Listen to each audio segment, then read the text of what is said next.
I feel sad every time that I look myself in the mirror and I look perfectly competent,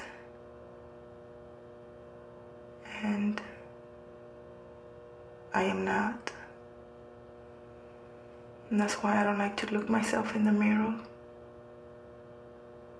I just wish I could continue serving my country, but I can't.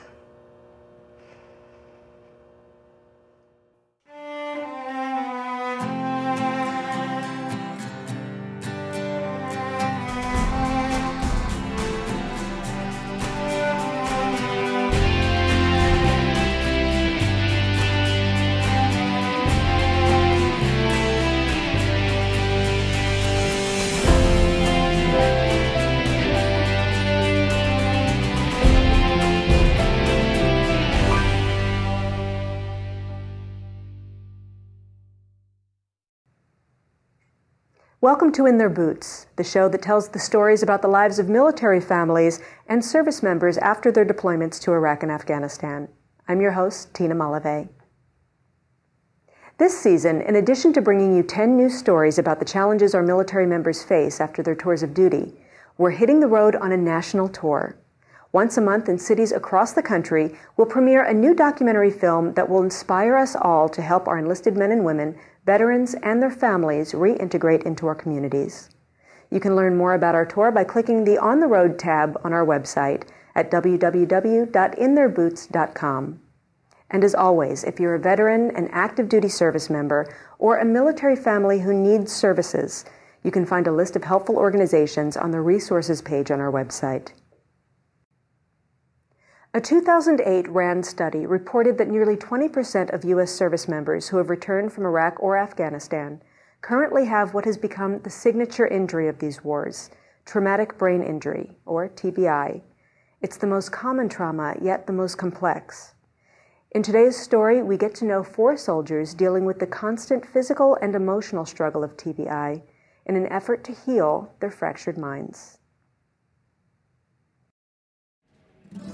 A lot of people with brain injuries look like you and me. But there is an invisible wound. And it's not only a wound in the brain, it injures the whole person. And we fail to recognize that sometimes.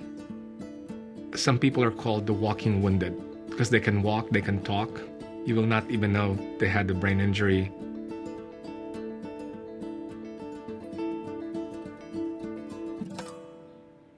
Over the next few years, even after the war ends, we will see a lot of people with traumatic brain injuries from this war. At the beginning, I don't even know, to be honest, how did I become pregnant. Obviously, I became pregnant. But right now is talking about when I became pregnant, and then when I was pregnant and I delivered the baby, and having the baby in my arms and everything, it's just sort of just a story for me. It's just a story.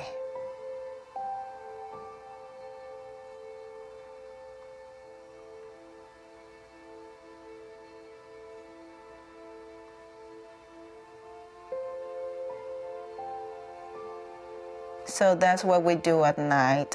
We look at the pictures. When we first started watching or looking at the album, I couldn't recognize people in the pictures. So Sandra, she points and she names people in the pictures. It's very cold, the water. Was it cold? Yes. Do you remember that? Yes, that was cold. I don't remember how I got injured. I just have the facts. I was in a convoy and it was a head-on collision. Don't having the memory of what happened is a struggle. But what I have is records and people telling me, you were in an accident in Iraq, you were in an accident in Iraq. So eventually, of course, when people ask me, I automatically answer, I was in an accident in Iraq.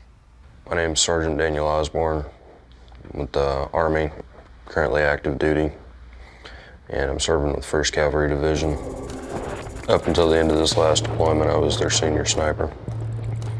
Deployed to Iraq 3 times, spent most of that time on all 3 deployments in Baghdad. Very interesting country. I have a lot of respect for the people there and their culture.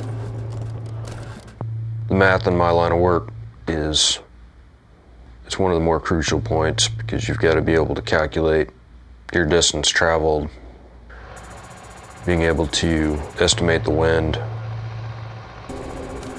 being able to calculate the ballistic arc versus the difference in elevation from where you're shooting to where your target is. One of those figures is off, can mean the difference between hitting and missing your target altogether. My math skills aren't nearly as strong as they were. That and my eyesight isn't nearly as sharp as it used to be. And after the head injury, I've got double vision that's getting worse. Pretty much self-explanatory. You don't want to be trying to decide between which of the 2 targets you need to hit. In most cases, you only get one opportunity to make that shot. And in most cases, a lot of people are counting on you to put that bullet where it's supposed to be.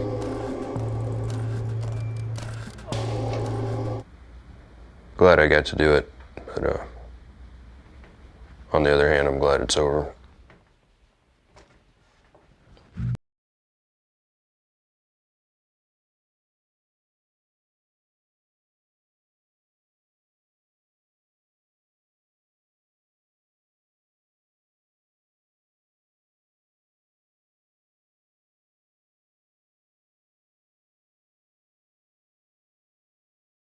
With my self-esteem being down, I was at a party one time. It was like a bar grill type atmosphere. I was talking to a young lady at that time. So we were having a great conversation, and I was sweating bullets because at that time, my stuttering was so bad. And then her friend comes along, I guess she was a little bit drunk. And I'm never gonna forget this. She said, she sat down right next to her friend. She said, "Why are you talking to this guy? Why are you talking to a slow guy? He's kind of slow." So as soon as she said that, of course, it just put everything to a halt. I got up, I just said, it's nice meeting you. I've been in the civilian world, going about maybe almost 4 weeks now. I've been, to look for a job, I've been searching online, calling job ads. To be honest with you, it's tough.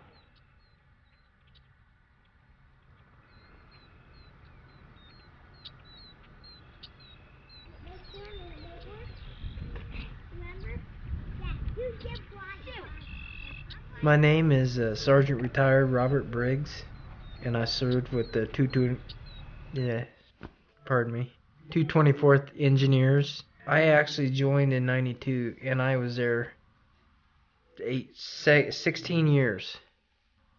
My job, when we found out we was getting deployed, I was an equipment operator for the Iowa Department of Transportation. I ran a maintainer lot, blade and shoulders, plowed a lot of snow, a lot of ice.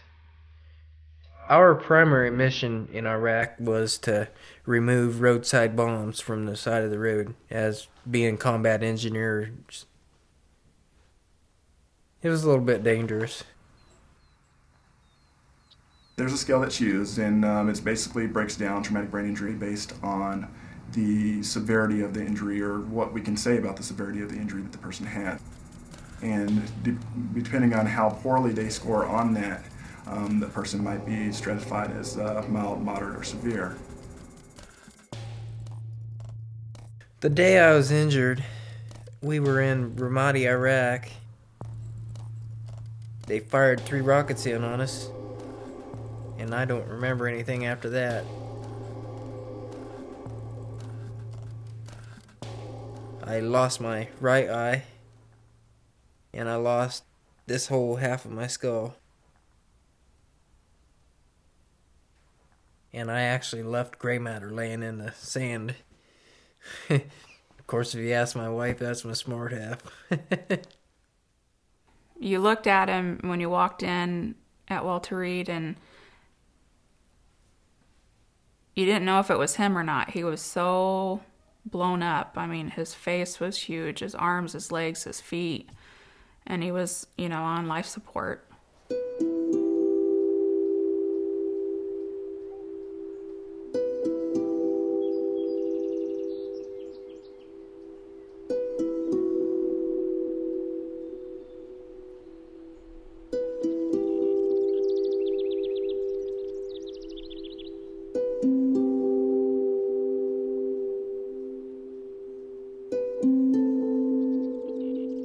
Perla is my sister. She is the baby sister, and she's been helping for over a year.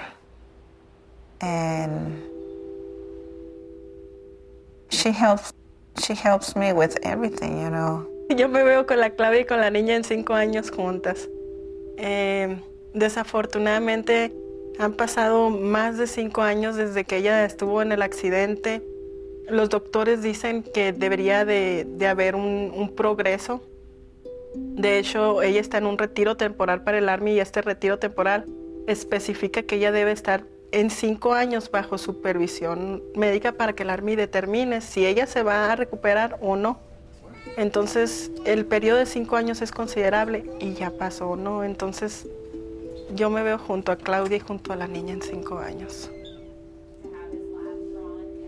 I have traumatic brain injury, and that means that I have neurological problems. I have memory problems. I have understanding problems. My cognitive level is very poor, and my comprehension level is poor.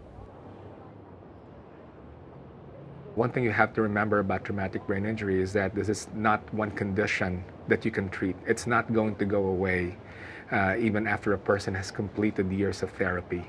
There can be problems that persist. There can be new problems that may not even manifest until a few years after a traumatic brain injury. My brain automatic clicked into where I got used to, stuttering. Now it's just like, boom, it's like locked on there, that, okay, this is stuttering, you've been stuttering, this is how you're gonna be, to where, I gotta retrain everything again, how I talk. Thank you, sir, for giving me the opportunity to come see me. I was interested in applying for this position.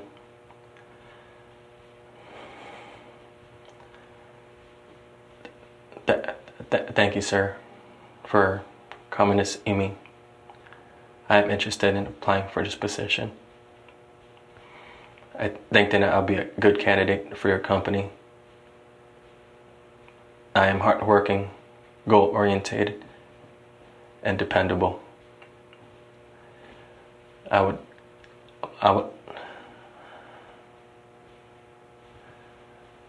A traumatic brain injury normally consists of really 2 types of injuries. And so the initial injury is often a contusion or some type of injury to the surface of the brain. So you can imagine if this were a brain inside a skull, that there was an impact that came from, say, this area, that there might be an injury to this area of the brain, to the, in this case, the right parietal area. In addition, though, a lot of times because the brain is able to move inside of the skull vault, there also might be injury to the kind of opposite side, what's called a contre-coup injury. And so that's one type of injury that can occur in the case of a traumatic brain injury. In a lot of ways, it's kind of like working with a computer that's got a virus. You want it to do what you tell it to do, and no matter how you try to get that computer to perform the task that you're asking it to do, it's just not coming together. The neurological department and the TBI group at Fort Hood selected me to go to Project Victory. Very lucky to be able to come down here and benefit from this treatment.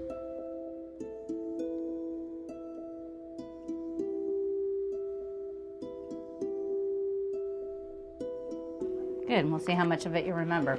All right, you ready for this? Yeah. Okay, now I get one shot. Here we go. It can be really confusing with this type of injury because when you look in the mirror, it doesn't seem like anything's wrong with you. It's not like physical therapy where if you physically work harder at it, you can get stronger. You don't see any muscles regrowing. You don't see bones mending. It's almost like being in your own little prison inside your head because nobody else knows what's going on. Ella lo que trata de hacer en momentos, porque esto lo olvida, ¿no? Con el paso del tiempo lo olvida. Cuando nosotros le contamos de mi papá o le contamos cualquier otra historia, ella lo que hace es construir recuerdos. No es que ella recuerde, como que construye los recuerdos y en base a lo que nosotros le hemos dicho, ella recuerda. Entonces pasa el tiempo y si no le volvemos a decir, lo olvida, ¿no? Entonces volvemos a contarle y vuelve a construir otros recuerdos. Not too long ago, I was relying my activities and my appointments and my notes on a notebook, on a paper agenda. And I just told to my doctors that it gets to the point where I feel sick and tired of the whole situation. And I told them that I wanted to make a change in my life and see if I could have handled something more convenient for me to carry around.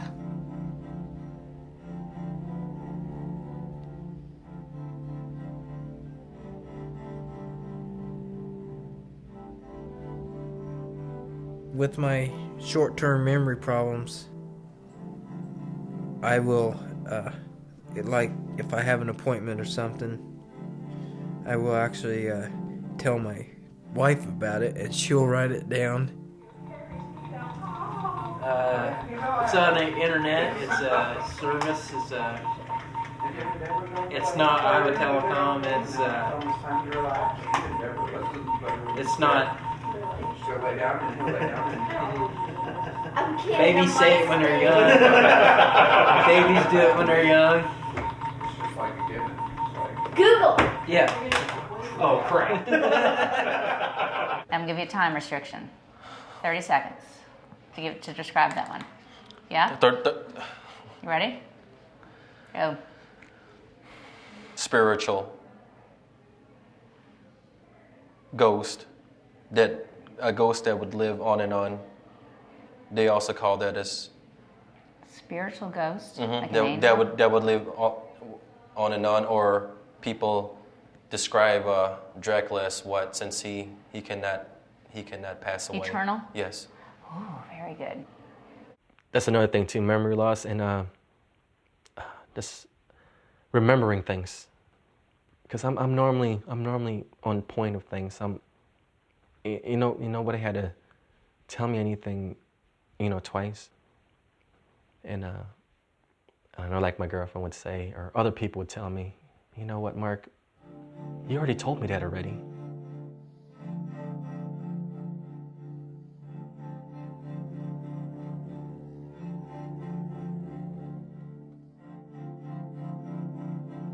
I'm having to reteach myself math right now.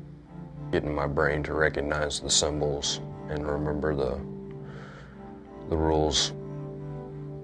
Right now I'm leaning towards engineering, but right now I'm going to concentrate on getting core courses done and getting into the groove of college and figuring out what techniques need to be used to work around that.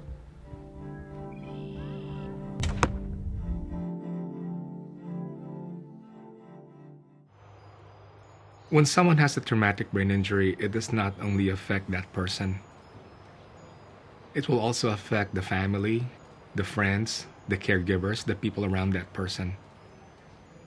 We always say in my field that if you've had a brain injury, your entire family, your social network, your loved ones have a brain injury as well.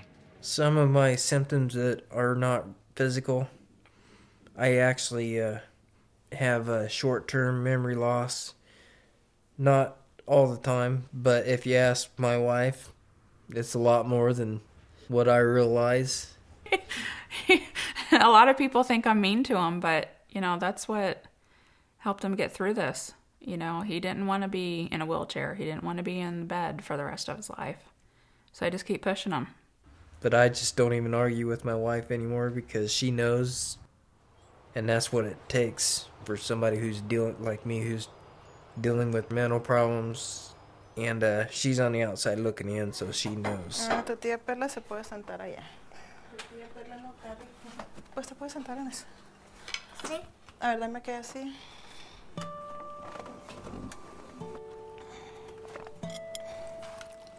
Come, papá. Mamá, mira.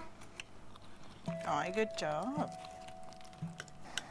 I think our relationship and the connection that we have right now is being hard work on her end and mine, because Sandra, she definitely knows that I am her mother, and I tell her very often, I love you, I love you, I love you, because I want her to know that once upon a time, Mommy didn't know about her. Even though she was there, Mommy didn't know about her, but I want her to know that Mommy has always been there for her, and she always will be, despite the fact that I have a memory problem.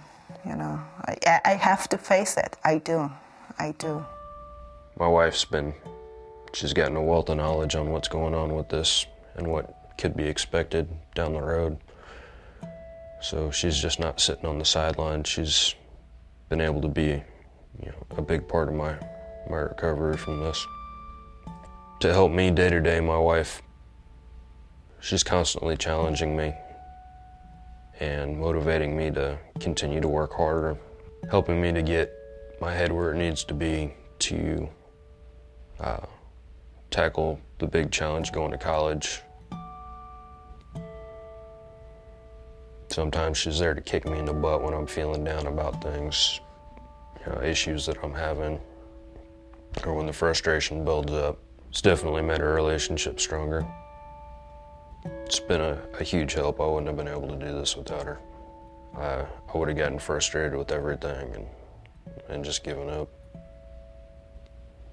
The last time you were here, you were also having trouble finding words. Yes. And what I notice now is that you still stumble a little bit, but you eventually get the word. Whereas before you were not able to say things. I don't think you could even hardly understand me, doctor, before. So have you talked to your family since? Yes. Have they said the same thing? Have they noticed your speech different? My mom was crying when she was talking to me. She was talking to me. I normally talk to my mom, maybe 5 minutes. Right. But I talked to my mom till my cell phone died. So she's happy. Yeah, that's good. I'm so glad to hear that. Yeah. I'm glad that you're getting better.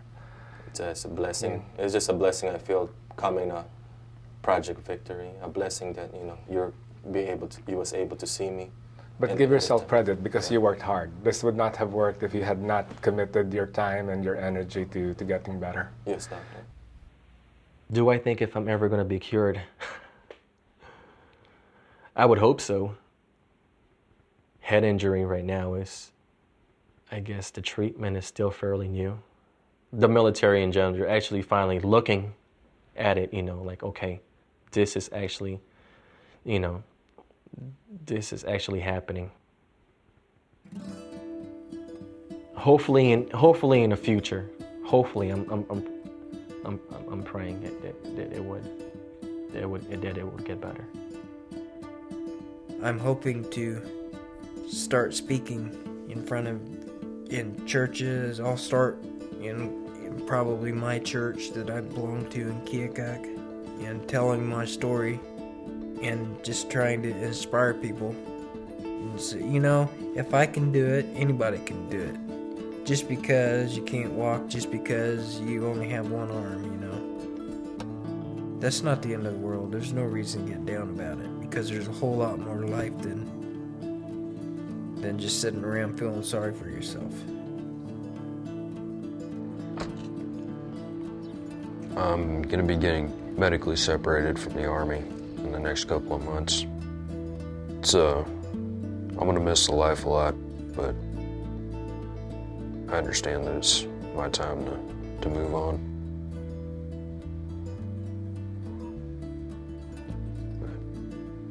New set of goals and challenges ahead of me. Being in a position now where I can actually pursue college education is pretty big for me. Doing that with the TBI, it just adds to the challenge. So we don't look at added problems as being insurmountable. It's just better training.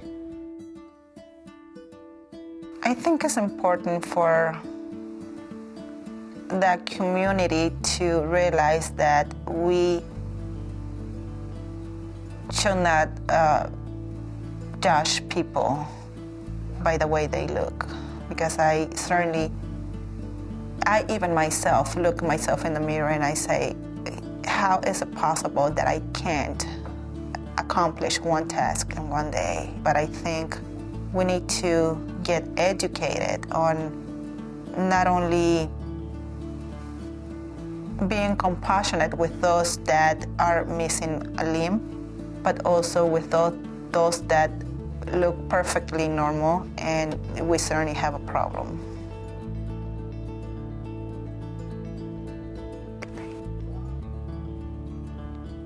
I love you. God bless you. Sweet dreams.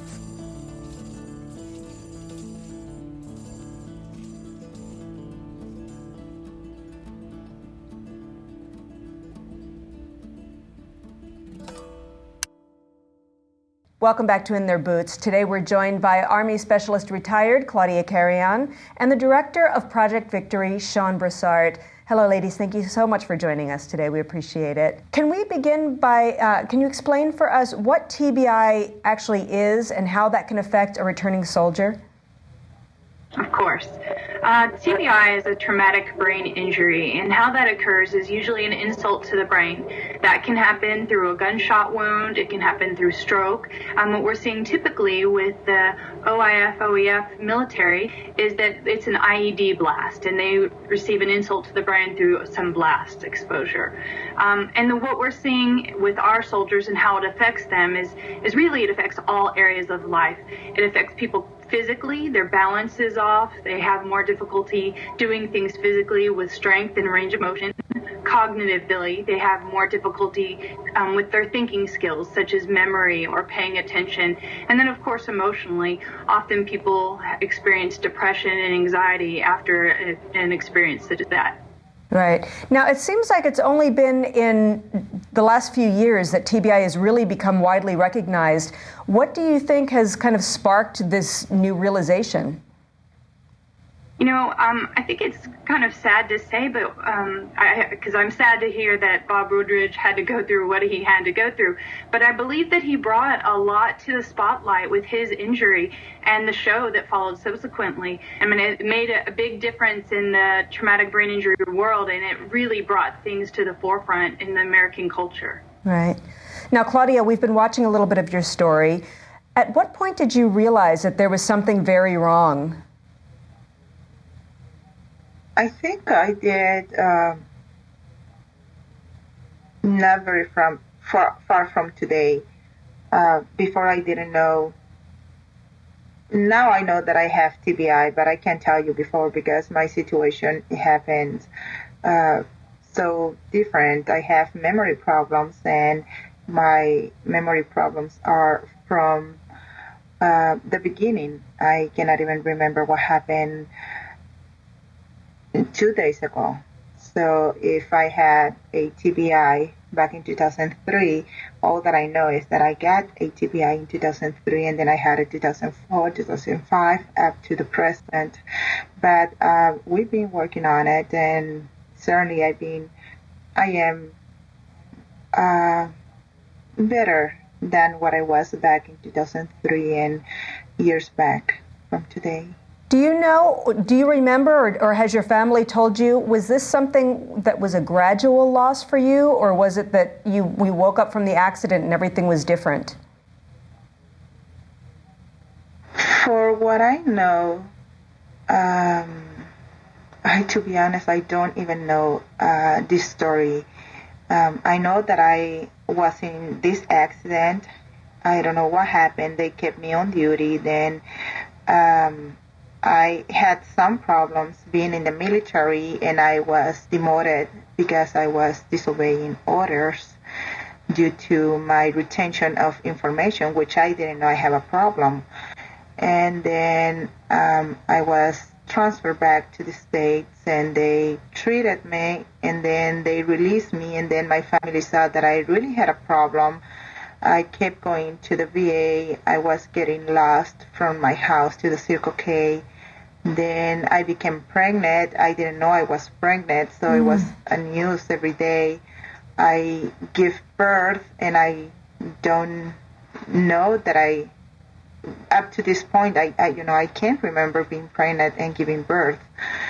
And finally, they put me into an inpatient program, and that really, really helped me out because they taught me how to remember, how to realize that I was a new person, that I had a problem, that I had a daughter, and that I had been in an accident that caused me some serious problems with my neurological system. I can't even imagine what this must be like for you and your family. What is the hardest part for you in all of this? Freedom. For me, it's very frustrating. Wake up every day and realize that I don't have the freedom to go wherever I want to go because I will end up lost. And I don't have the freedom to be with my daughter by myself because I may, I can jeopardize her safety and my own safety. So my mother and my sister, they both alternate to be with me and help me out. Right. I don't want to say take care of me because I'm 35 years old, but certainly they assist you. I do need their help. Well, ladies, we wish you both so much success. Thank you very much for being with us today. We really appreciate it. Thank you for having me. The story continues on our website, where you can catch more of my conversation with Claudia Carrion and Sean Broussard. And as always, if you're a service member in need of help, or if you would like to become a volunteer, just go to the resources page on our website where you can find a list of helpful organizations. I'm Tina Malave. Please join us again next time on In Their Boots, and thank you for watching.